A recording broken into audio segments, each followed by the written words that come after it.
It's 60 years since the Cuban Revolution, which eventually toppled a US-backed dictatorship. It marked a turning point not only for the island, but all of Latin America, where anti-Washington sentiments have grown ever since. Artist Gayane Chichyakyan looks at exactly what has been alienating the people on the United States doorstep. Latin American leaders' defiant speeches against the U.S. are a regular occurrence these days.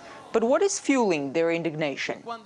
We want the United States to be our partner, like Russia is our partner, like Brazil, like India, like other countries, emerging powers are friends of us, not our bosses. The history of how Washington alienated its southern neighbors is best illustrated by the events that led to the Cuban Revolution 60 years ago.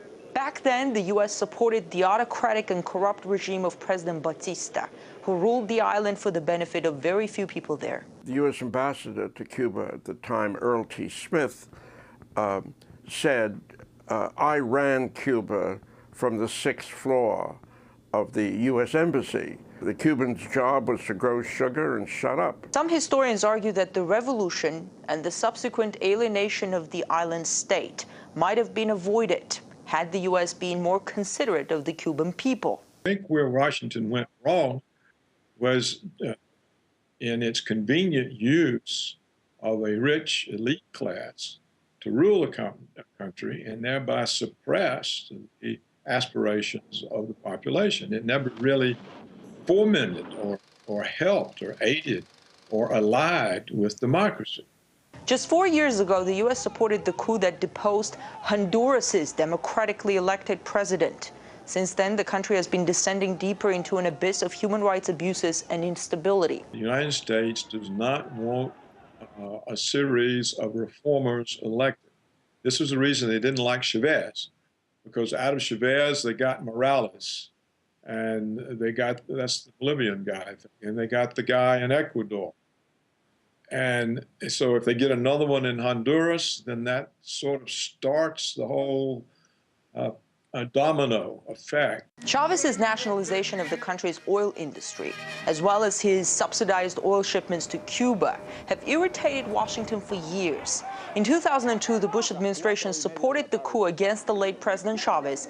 Mass protests brought Chavez back to power and set the stage for worsening relations with the U.S. It's not just or fair to design policies just in benefit of your corporation and to destroy those countries, those people. In order to integrate their economies and to be less dependent on the U.S., politically and economically, South American nations have joined in a union called UNISOR. What you have is a desire on the part of the region to have its own foreign policy and its own economic policy. They don't want to be manipulated, and they want to be respected. By having looked at Latin America as its backyard to which it can dictate policies, Washington has alienated the people in a host of those countries, people who would otherwise have nothing against the U.S.